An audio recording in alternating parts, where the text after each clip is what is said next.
Hey everybody, what's going on? Rob Cesternino back here with our Survivor exit interview. And once again, I'll be talking to the latest player out of the game. But this time, we have the latest player who was medically evacuated from the game. That is Randen, and he got pulled by Jeff and Survivor Medical in last night's episode of Survivor. Let's hear about everything that's going on with Randen and what he saw at the Nami tribe in this exit interview with Randen. Hey, Randen, what's going on? Rob Cesternino. How you feeling? I'm feeling good. I'm feeling healed. I can wave with both hands. It's a good time to be alive. I'm doing well. Yeah, well, this really came out of nowhere for us, the viewers, probably for you two in the game. How long was your arm like that before you ultimately got pulled?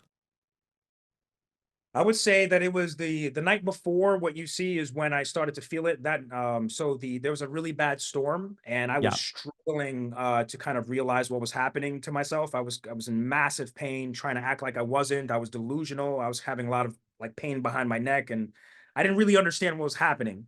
I would say the night before, what you see and during the challenge is when I started to understand that this was a lot more serious than I thought. I thought it was something where, when you sleep, sit down too long and you get numb. Yeah. But then I started to realize that there were more serious things going on with my body and my head. Okay, so we saw you leave the game, go have the MRI. What was the treatment plan like for you once you went through the exams? It was pretty insane. When the exams came out, they determined that the fluid, the abscess or whatever it was, wasn't touching the disc enough for me to go to emergency surgery because I would have to get flown to Australia for that. So what they did was they put me immediately on anti-inflammatories and then put me on like a therapy regimen with somebody for my arm to keep on exercising my arm. And then the anti-inflammatories were immediately put on me, and it took days and days and days, and I would say it took months for my arm to get back. It took about months, but from the swelling was, I would say about days, the swelling started to go down to the point where it wasn't a scare anymore Yeah, or painful. so it would not have been possible for you to return to the game after a scan. No, no, I had no function of my right arm, zero. I couldn't Mhm. even feel pinches, nerves. I couldn't feel anything. I couldn't even clench my. If you notice on the video, it's like some kind of crab claw. Like I'm not doing that on purpose. I literally cannot. I can't open my hand or move my arm. Really, really freaky thing. And then Yeah. the with the swelling, when you see it, when you're looking at the show, you should notice that I'm not moving my head much left and right aggressively. And it's because every time I'm doing that, I feel like a massive pain behind my neck that's shooting up my spine. And I had a migraine, like the largest migraine you've ever imagined. It was pretty painful. I could not continue. I couldn't play that game like that. I would Okay. have. Don't get me wrong, I Yes. would have. No doubt. So, Brandon, we know you found the Beware advantage. We saw you talk about it with Venus. I'm sure a lot of people have questions about was there any thought about handing off the Beware advantage? And can you even pass off a Beware advantage? Yes, so yes, there was an effort for me. I had talked to Venus and I said, "Hey, listen, I respect your game. I understand that a lot of people may not understand your game. I do. I think you're here for amazing reasons. I want to give you this beware advantage because these guys are probably they have a more of a cakewalk than you do at this point. And I always go for the underdogs.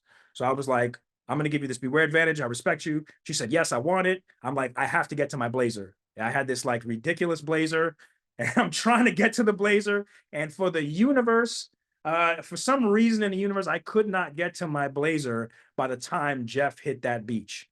And she came into agreement at that point that she wanted it. It was initially kind of like uncharted territory. So I'm asking people, "Hey, can you do this?" It's not in the rules. There's nothing on the Yeah. advantage that says non-transferable, which I'm pretty sure they're going to put now. But it says not. There's nothing. So I said, "Hey, I want to give this to Venus." And they're like, "Whoa, it's never been done before." I'm like, "I want to give this to Venus." So I'm like thinking in my head, how it has to be handed to her.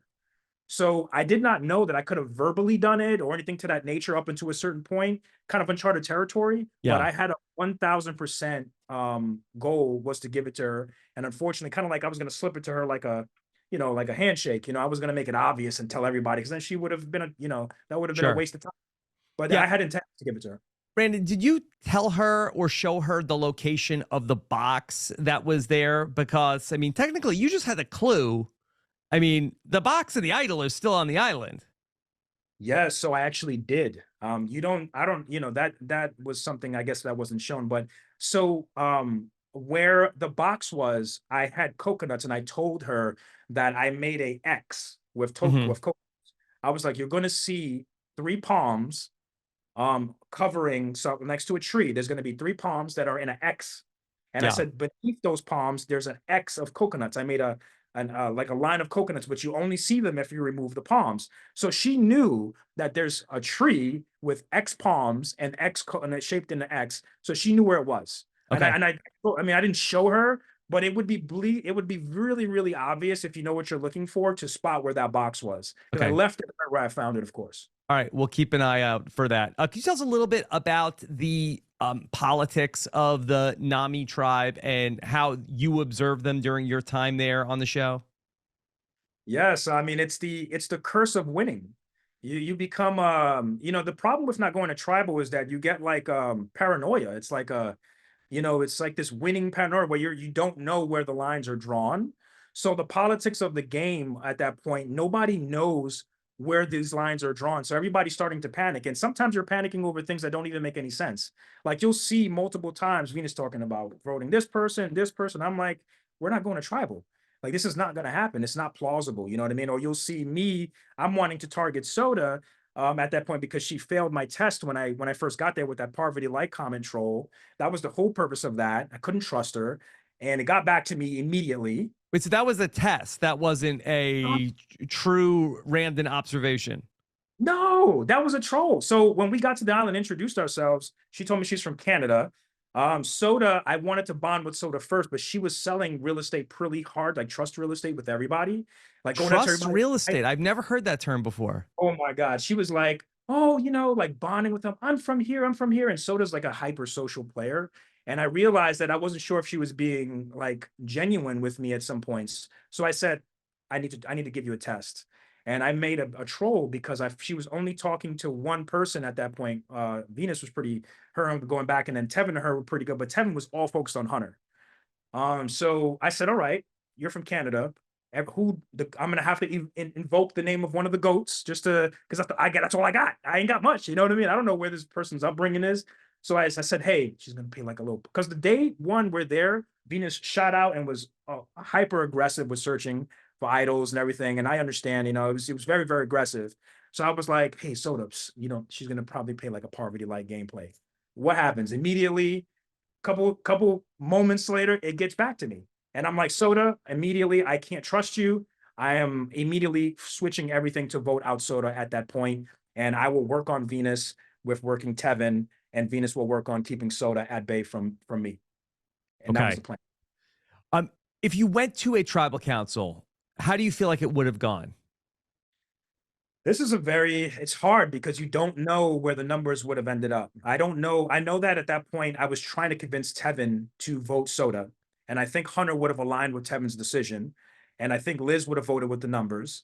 And I think that because I told V, I said, listen, I value the alliance up until this point. Anything is going to flip. As soon as we got to merge, I fully expected Venus to flip.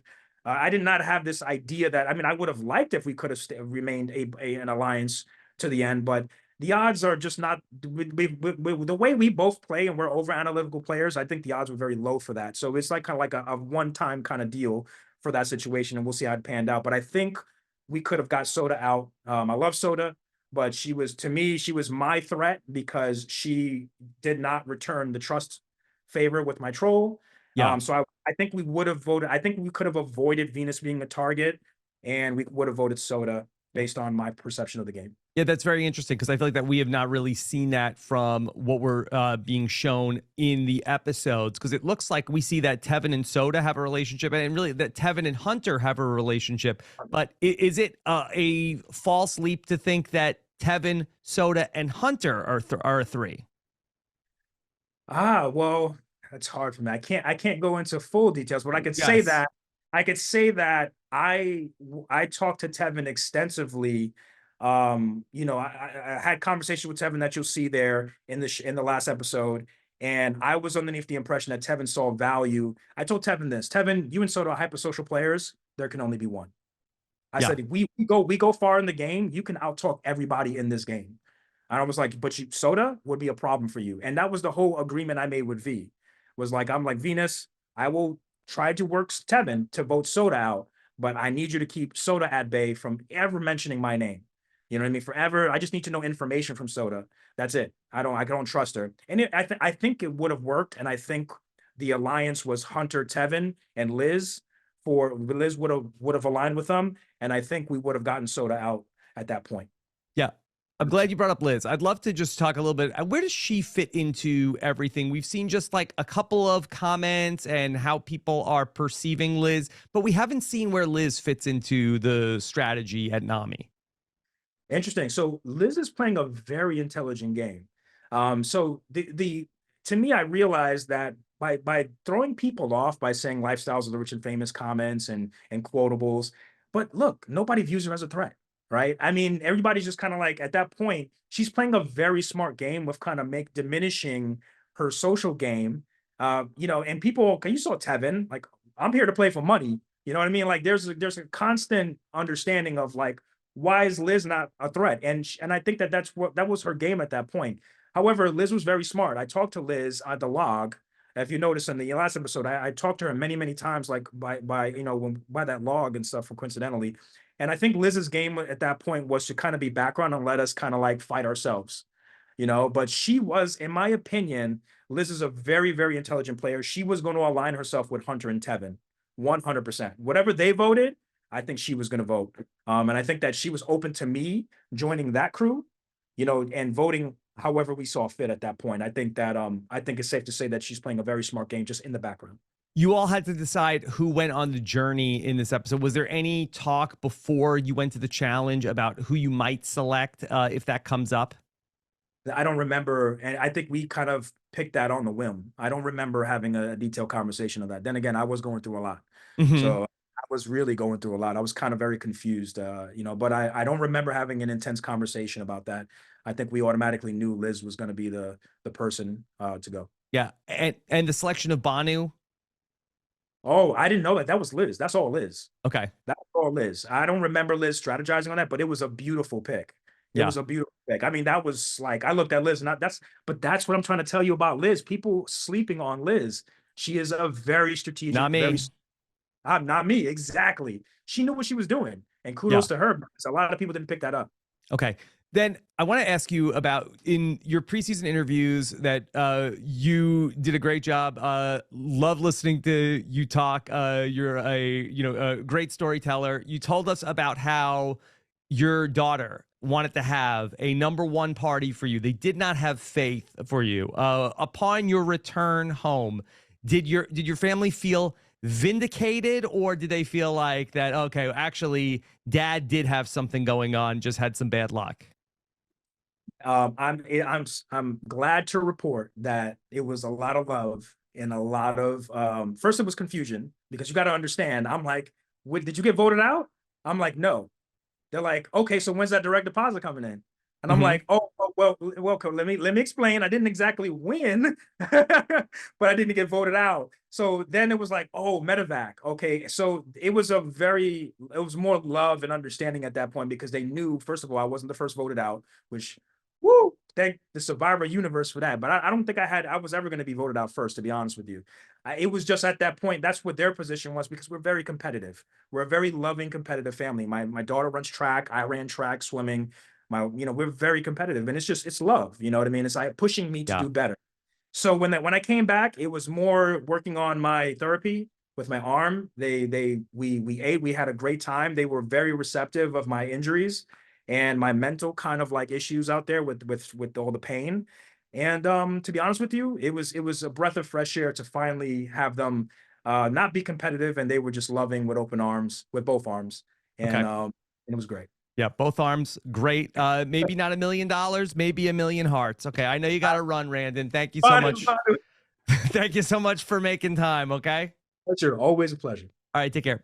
Bye. Take care. All right, everybody, there you have it. Randen, some good stuff from Randen about what was really going on at the Nami tribe. Happy to hear that he is feeling better. If you enjoyed this exit interview, we love to hear from you. I read all the comments on the channel, so please let us know what you're thinking about RHAP. We appreciate it. If you hit that like button too, and then of course subscribe to the channel to make sure you get everything we're doing here at RHAP. Check out me taking on Brando Meyer in Survivor Trivia as well. That's going to be posted later on in the day, and Survivor Know-It-Alls with Stephen Fishbach. Thank you so much. Take care, everybody. Have a good one. Bye.